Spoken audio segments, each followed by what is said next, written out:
இறைவனுடைய இல்லம் இந்த மஸ்ஜித், இறைவனுடைய வீடு இந்த மஸ்ஜித். அதை நிர்வகிக்கின்ற பொறுப்பை அல்லாஹ் தான் படைத்த மனிதர்களிடத்திலே ஒப்படைத்திருக்கின்றான்.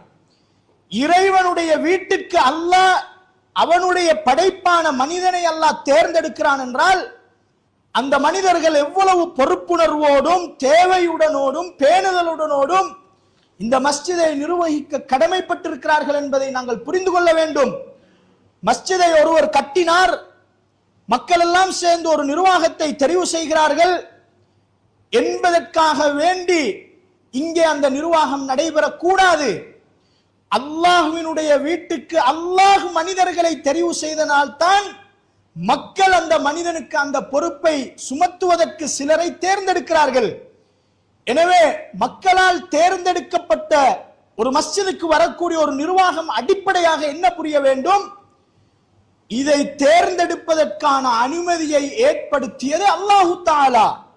எனவே நான் நிர்வகிக்க வந்திருப்பது என்னுடைய வீட்டை அல்ல, நான் நிர்வகிக்க வந்திருப்பது என்னுடைய தொழில் செய்யக்கூடிய இடத்தை அல்ல, அல்லாஹ்வினுடைய புயூத்துல்லாஹ் மசாஜிதல்லாஹ், அல்லாஹ்வினுடைய வீட்டை, அல்லாஹ்வினுடைய மஸ்ஜிதை நிர்வகிப்பதற்கு இந்த மக்களால் தேர்ந்தெடுக்கப்பட்டேன் என்றால் இது அல்லாஹ் என்னை தேர்ந்தெடுத்தது, இது அல்லாஹ் என்னை தெரிவு செய்தது என்பதை உள்ளத்தால் உணர்ந்தால் தான் இந்த மஸ்ஜிதின் கண்ணியம் அங்கே பாதுகாக்கப்படும். அன்புள்ள சகோதரர்களே, அல்லாஹ்வினுடைய வீட்டை நிர்வகிக்க கூடியவர்கள் அவர்கள் எப்படிப்பட்டவர்கள், அவர்கள் எப்படி இருக்க வேண்டும் என்பதை அந்த ரப்புல் ஆலமீனே நமக்கு தெளிவுபடுத்துகின்றான். சூரா தௌபாவுல 18வது வசனத்தில் ஒரு மஸ்ஜிதை நிர்வகிக்கக்கூடிய நிர்வாகிகள் எப்படி இருக்க வேண்டும், எப்படியானவர்கள் அந்த மஸ்ஜிதின் நிர்வாகிகளாக தெரிவு செய்யப்பட வேண்டும் என்பதை அல்லாஹு தஆலா அழகாக சொல்லுகிறான். இன்னமா யஅமுரு மசாஜிதல்லாஹ், அல்லாஹ்வினுடைய மஸ்ஜிதுகளை நிர்வகிக்கக்கூடியவர்கள் மன் ஆமன பில்லாஹி வல் யௌமில் ஆகிர். முதலாவது அடிப்படை என்ன தெரியுமா? அல்லாஹுவையும் மறுமை நாளையும் அவர்கள் ஈமான் கொண்டிருக்க வேண்டும். அப்படின்னா அவர்கள் முஃமின்களாக இருக்க வேண்டும், ஈமானிய உறுதி மிக்கவர்களாக இருக்க வேண்டும். ஈமானினுடைய நிறைய அம்சங்கள் இருந்தும் அல்லாஹுவையும் மறுமை நாளையும் அல்லாஹ் சேர்த்து இங்கே சொல்லுகிறான் என்றால் நாம் செய்யக்கூடிய நல்லதோ கெட்டதோ இவை அனைத்தையும் அந்த ரப்புல் ஆலமீன் கண்காணித்துக் கொண்டிருக்கிறான். இந்த உலக வாழ்க்கையில் நான் செய்யக்கூடிய எதுவாக இருந்தாலும் அது சின்னதோ பெரியதோ நாளை மறுமையில் அல்லாஹ் அதை விசாரிப்பான்.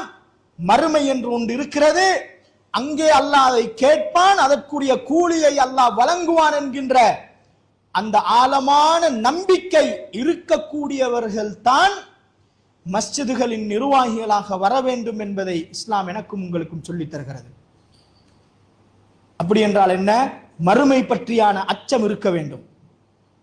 இன்றைக்கு சிலருடைய வாழ்க்கையை பார்க்கிற பொழுது படைத்தவன் பார்த்து கொண்டிருக்கிறான் என்கின்ற அச்சம் இல்லை. மறுமையிலே நாங்கள் செய்யக்கூடிய செயற்பாடுகளுக்கு அல்லாஹ் கேள்வி கணக்கு கேட்பான் என்கின்ற எந்த விதமான சிந்தனையும் இல்லாமல் சில செல்வாக்கோடும் பதவிகளோடும் அந்தஸ்துகளோடும் இந்த சமுதாயத்திலே வலம் வரக்கூடியவர்கள் மஸ்ஜிதின் நிர்வாகிகளாக தெரிவு செய்யப்படுகிறார்கள். அங்கே அந்த பொறுப்புகள் பால்படுத்தப்படுவதை நாங்கள் பார்க்கலாம். எனவே முதலாவது அடிப்படை அல்லாஹ் சொல்லுவது அல்லாஹுவை பற்றி அச்சம் இருக்க வேண்டும், மறுமை என்கின்ற நம்பிக்கை அவருடைய உள்ளத்திலே இருக்க வேண்டும். அப்போதுதான் அவர் தன் மீது சுமத்தப்படுகின்ற அந்த பொறுப்பை உரிய முறையில் நிறைவேற்றுவார். ஏன்? அல்லாஹ் பார்க்கிறான், நாளை மறுமையில் அல்லாஹ் விசாரிப்பான் என்கின்ற அச்சம் அவருடைய உள்ளத்திலே இருக்கும். அன்புள்ள சகோதரர்களை, இரண்டாவது குவாலிஃபிகேஷன் அல்லாஹ் சொல்லுவது வஅகாமஸ் ஸலாஹ், தொழுகையை அவர்கள் நிலைநாட்டக்கூடியவர்களாக இருக்க வேண்டும். அப்படின்னா என்ன அர்த்தம்? அவர்கள் வணக்கசாலிகளாக இருக்க வேண்டும். வணக்கத்தின் அடிப்படை தொழுகை. ஒரு மனிதனிடத்திலே தொழுகை முறையாகவும் சரியாகவும் இருக்குமாக இருந்தால் அவரிடத்திலே ஏனைய வணக்கங்கள் பெரும்பாலும் சீராகிவிடும். தொழுகையிலே அவர் பொடுபோக்கானவராக இருந்தால் ஏனைய வணக்கங்களை பற்றியான ஒரு கவனம் அவரிடத்திலே இருக்காது. எனவே அவர் தொழுகையை நிலைநாட்டக்கூடியவராக இருக்க வேண்டும் என்பதை அல்லாஹு தஆலா இங்கே சொல்லி காட்டுகின்றான். அவர் ஒரு வணக்கசாலியாக இருக்க வேண்டும். சில நேரம் சிலர் மஸ்ஜிதுகளின் தலைவர்களாக நியமிக்கப்பட்டிருப்பார்கள். ஆனால் அவரை கிழமைக்கு ஒரு நாள் ஜும்மாவுக்கு மட்டும்தான் காணுகின்ற நிலையாக இருக்கும், அல்லது மாதத்துக்கு ஒரு நாள் வந்து போகின்ற ஒரு நிலையில் தான் அவருடைய நிலை இருக்கும். அவருடைய வாழ்க்கையில் தொழுகையை பற்றி எந்த கவனமும் இல்லாதவர்களாக அவர் இருப்பார். ஆனால் அவரிடத்திலே பொருளாதார பலம் இருக்கிறது என்பதற்காக அவர் தலைவராக போடப்பட்டிருப்பார். அங்கே அது பாழ்படுத்தப்படும். இது அல்லாஹ் சொல்லக்கூடிய குவாலிஃபிகேஷன். மூன்றாவது என்ன? வஆத்த ஸகாத், ஜகாத்தை நிறைவேற்றக்கூடியவராக இருக்க வேண்டும். இப்ப இங்க அல்லாஹ் என்ன சொல்லுகிறான்? தான் சம்பாதிக்கக்கூடிய செல்வத்தில் ஒருவர் அதை தூய்மைப்படுத்தக்கூடியவராக இருந்தால்தான் அவர் சுமக்கின்ற இந்த மஸ்ஜிதின் பொறுப்பில் அதிலே வரக்கூடிய பொருளாதாரத்தை அவர் தூய்மையாக பேணி பாதுகாக்கக்கூடியவராக இருப்பார். அவர் செல்வந்தராக இருக்கிறார், ஆனால் அவரே அவருடைய சொத்துக்கான ஜகாத்தை கொடுப்பதில்லை என்றால் இவரிடத்திலே மஸ்ஜிதின் பொருளாதாரம் ஒப்படைக்கப்பட்டால் என்னவாகும்? அன்புள்ள சகோதரர்களே, எனவே பொருளாதாரத்தில் தூய்மை பேணக்கூடியவராக ஒரு மஸ்ஜிதின் நிர்வாகி இருக்க வேண்டும் என்பதை அல்லாஹ் இதனூடாக எனக்கும் உங்களுக்கும் சொல்லித் தருகிறான். அடுத்தது என்ன? வலம் யக்ஷ இல்லல்லாஹ், அல்லாஹுவை தவிர வேறு யாருக்கும் அவர் அஞ்சக்கூடாது. இது எதை சொல்லுது? மஸ்ஜிதுல அதிகாரத்தை செலுத்திட்டு எல்லாரும் சொல்லிக் கொள்ற வார்த்தை என்னன்னா, அல்லாஹ்வை தவிர வேற யாருக்கும் பயப்படப்படாது. உள்ள அநியாயம் எல்லாம் செய்யறது, அந்த அநியாயத்தை செஞ்சுட்டு சொல்லிக் கொள்வாரு, அல்லாஹ்வை தவிர யாருக்கும் பயப்படக்கூடாது. இது அதை சொல்லல. நீங்கள் நிர்வகிக்கின்ற பொழுது சில நேரம் மக்களால் நீங்கள் விமர்சிக்கப்படுவீர்கள்.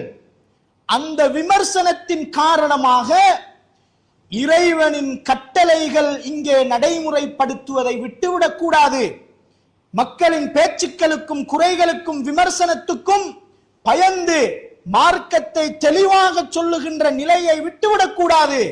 இதைத்தான் அல்லாஹுவை தவிர வேறு யாருக்கும் அஞ்சக்கூடாது என்பதனூடாக அல்லாஹு தஆலா எனக்கும் உங்களுக்கும் சொல்லித் தருகிறான். இப்படி நீங்கள் இருந்தால் ஃபஅஸா உலாயிக அய்யகூனு மினல் முஹ்ததீன், அவர்கள் நேர்வழி பெற்றவர்களாக மாறலாம் என்கின்ற செய்தியை அல்லாஹ் சொல்லுகிறான். பண்புள்ள சகோதரர்களே, ஒரு மஸ்ஜிதை நிர்வகிக்கக்கூடிய ஒரு நிர்வாகியை நாம் தெரிவு செய்கிறோம் என்றால் தெரிவு செய்கின்ற அத்தனை மக்களும் அந்த அமானிதத்தை சுமந்திருக்கிறார்கள் என்பதை மறந்துவிடக் கூடாது. ஒரு நிர்வாகியை தெரிவு செய்கின்ற அமானிதம், அதுவும் ஒரு அமானிதம், அது மக்களிடத்தில் ஒப்படைக்கப்படுகிறது என்றால் தனது வாசிக்காக அங்கே நடைபெறக்கூடாது.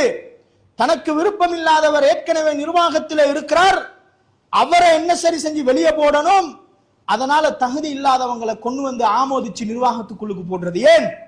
தனிப்பட்ட ஒரு மனிதனோடு உள்ள கோபத்தை காட்டுவதற்காக தகுதி இல்லாதவர்கள் அங்கே கொண்டு வரப்படுகிறார்கள்.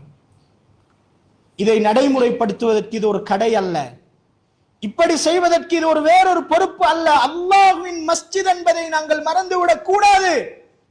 இறைவனுடைய மஸ்ஜிதை நிர்வகிப்பதற்கு அல்லாஹ் சொல்லி இருக்கின்ற குவாலிஃபிகேஷன்கள் பார்க்கப்பட வேண்டும்.